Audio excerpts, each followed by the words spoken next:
Warga Kota Baru digegerkan dengan kasus pembunuhan sadis yang terjadi pada Kamis, 25 September 2025, malam sekitar pukul 20.58 WITA.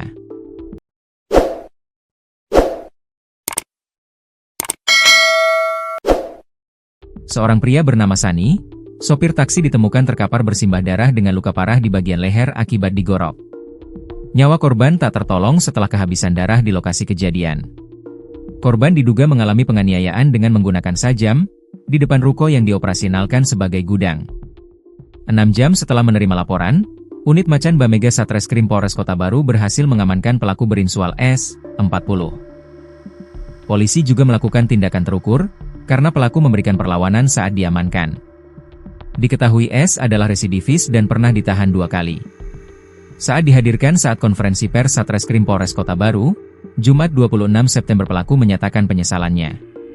Sambil terbata-bata, tersangka menyampaikan permohonan maaf kepada pihak keluarga korban. "Saya minta maaf yang sebesar-besarnya kepada keluarga korban, saya menyesal," ucapnya saat dihadirkan pada konferensi pers Satreskrim Polres Kota Baru, Jumat, 26 September 2025. S mengaku tidak tahan lagi dengan kerapnya korban mengejek dengan kata-kata kasar, saat bertemu atau saat mabuk bersama. Diungkapkan warga Kota Baru Hulu ini, pertemanan dengan korban yang keseharian berprofesi sebagai sopir angkut baru 4 hari terakhir. Yakni saat kumpul mabuk oplosan. "Biasanya kalau dikata-katai saya juga jengkel, tapi langsung pulang saja," ucapnya. Namun malam itu, setelah korban yang mabuk melabrak meja yang dihadapi bersama dan mengata-ngatai, emosi S pun membuncah dan pulang dengan hati jengkel. Namun S yang juga residivis 2 kali ini kembali dengan menyerang korban dengan pisau cutter di leher hingga berujung tewas. Satreskrim Polres Kota Baru yang mendapatkan informasi akhirnya bergerak cepat mendatangi TKP, mengumpulkan keterangan, dan melakukan penyelidikan. Berkisar 6 jam, pelaku dibekuk saat bersembunyi di rumah rekannya di Jalan Bima, Desa Baharu Utara. Kabak Ops Polres Kota Baru, AKP Abdul Rauf turut mengapresiasi respon cepat Satreskrim dengan Macan Bamega yang berhasil mengamankan pelaku. 6 itu terbilang sangat cepat mengamankan pelaku.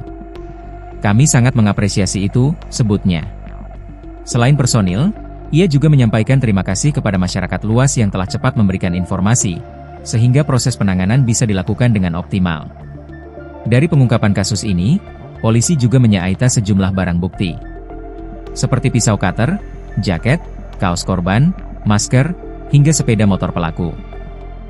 S juga disangkakan dengan sejumlah pasal, di antaranya tindak pidana pembunuhan berencana sebagaimana dimaksud dalam pasal 340 KUHP dengan ancaman hukuman mati, atau penjara seumur hidup, atau pidana penjara paling lama 20 tahun subsidiar tindak pidana pembunuhan sebagaimana dimaksud dalam pasal 338 KUHP dengan ancaman hukuman pidana penjara paling lama 15 tahun subsidiar tindak pidana penganiayaan yang mengakibatkan matinya seseorang sebagaimana dimaksud dalam pasal 351 ayat 3 KUHP dengan ancaman hukuman pidana penjara paling lama 7 tahun.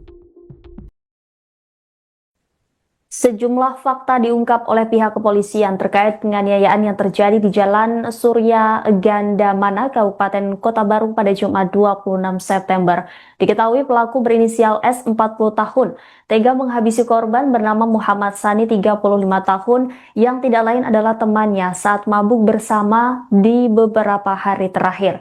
Diungkapkan, Kapolres Kota Baru AKBP Doli M. Tanjung melalui Kasat Reskrim AKP Sofhif Fabrian bahwa pelaku melukai korban dengan pisau cutter saat tengah menghisap lem di sudut halaman ruko. Motifnya pelaku dendam karena kerap diejek dengan kata-kata kasar saat bertemu atau berkumpul. Malam itu kejadian penganiayaan berlangsung begitu cepat. Seusai dikata-katai oleh korban saat kumpul, S pun beranjak pulang, namun ia juga menyampaikan ancaman akan membunuh korban. Tak berselang lama, S benar-benar kembali dengan amarah dan pisau cutter yang biasa digunakan merujak.